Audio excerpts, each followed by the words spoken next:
جب کسی نعمت کو دیکھو تو اپنے لیے دعاؤں کی پٹاری کھول لو کہ یا اللہ یہ نعمت تو دے رہا ہے، مجھے بھی فلاں فلاں چیز دے دے۔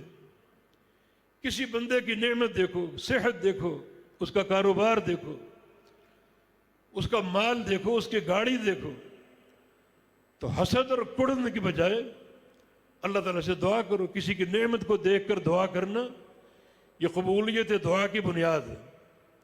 زکریا علیہ السلام اللہ تعالیٰ سے بیٹا مانگ رہے تھے، اور بیٹا کیوں مانگ رہے تھے؟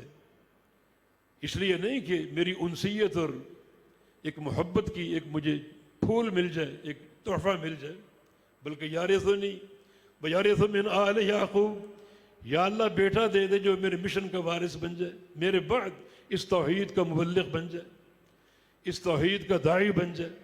سوال کر رہے ہیں، نہیں مل رہا۔ اللہ کی مرضی، اللہ جب چاہے قبول کرے، جب چاہے نہ قبول کرے۔ بعض تفسیری روایتوں کے مطابق 120 سال گزر گئے دعائیں کرتے کرتے، اللہ نے قبول نہیں کی۔ پھر ایک دن ایک عجیب واقعہ رونما ہوا۔ مریم علیہ السلام جن کی وہ کفالت کرتے تھے ان کے پاس داخل ہوئے، ان کے پاس گئے حال احوال معلوم کرنے کے لیے، تو دیکھا ان کے سامنے بے موسم کے پھل پڑے ہوئے، پھل کھا رہی۔ ان پھلوں کا موسم نہیں تھا، موسم ہوتا بھی تو منڈی سے مریم کو پہنچانے والا کون ہے؟ کفیل تو وہ تھے، لیکن بغیر موسم کے پھل کھا رہی تھی۔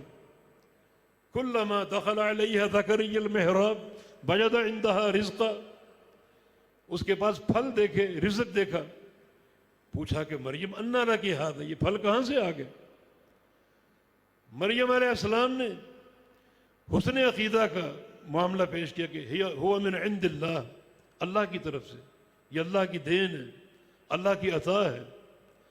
زکریا اللہ کے نبی تھے، یہ نہیں کہا کہ آپ کی توفیل، یا آپ کی مہربانی، یا آپ کی عطا، اللہ کی دین ہے، اللہ عطا کرنے والا ہے۔ اب یہ ایک نعمت دیکھی، لیٹسٹ نعمت جو اللہ کی طرف سے مریم کو ملی، اور مریم کھا رہی۔ اللہ اپنے بندوں کو اس طرح نعمتیں دیتا ہے۔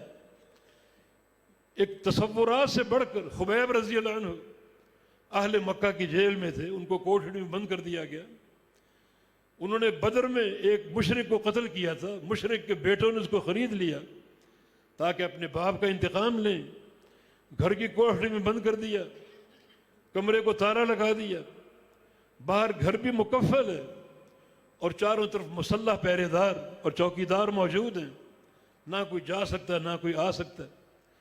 اس گھر کی ایک خاتون نے بتایا کہ ایک دن میں نے اس کوٹھڑی میں جھانک کر دیکھا تو دیکھا کہ خبیب کے سامنے تازہ پھلوں کے گچھے پڑے ہوئے اور وہ کھا رہے ہیں، نہ آنے والا کوئی نہ جانے والا کوئی، بلکہ اس خاتون کا بیان ہے کہ مکہ کی منڈیاں اس وقت پھلوں سے خالی تھی۔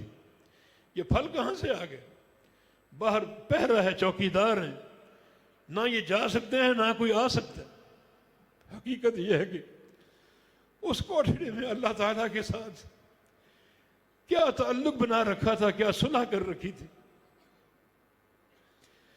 کیا اللہ کی طرف رجوع اختیار کیا ہوا تھا کہ اللہ رب العزت جنت کے میوے وہاں پہنچا رہے۔ ایسے بہت سے واقعات تاریخ میں محفوظ ہیں۔ خبیب رضی اللہ عنہ، اسی طرح مریم کے پاس رزق کے خزانے پڑے ہوئے، پھلوں کے ڈھیر لگے ہوئے اور وہ کھا رہی۔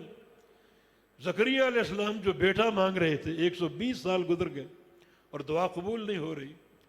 مریم کے پھلوں کو دیکھا، بے موسم پھلوں کو دیکھا، وہی دعا کرنی شروع کی۔ ہنالک دعا زکریا ربہ رب ہب لی من لدنک ذریۃ طیبہ انک سمیع الدعاء، کہ یا اللہ تو مریم کو بے موسم کے پھل دے سکتا، تو قادر ہے۔ اب اولاد مانگنے کا موسم میرا بھی نہیں ہے، مجھے ایک بیٹا عطا فرما دے، میرے مشن کا وارث ہو۔ دعا کر رہے ہیں، ہنالک دعا زکریا رب، وہی دعا کی، دعا کر رہے ہیں گڑ گڑا کر۔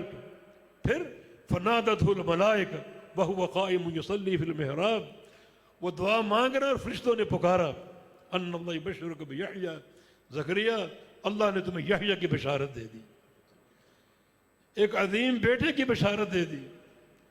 استدلال ہمارا یہاں پر یہ ہے کہ بعض اوقات قبولیت دعا جو ہے اللہ تعالیٰ کی کسی نعمت کو دیکھ کر اپنے لیے دعا کر، اپنے لیے مانگو۔ حسد ایک مرض ہے، کڑھن ایک مرض ہے، جلن ایک مرض ہے۔ کسی کی نعمتوں کو دیکھ کر جلو گے، حسد میں کا شکار ہوگے تو کچھ نہیں کر پاؤ گے، اللہ تعالیٰ اور ناراض ہوگا۔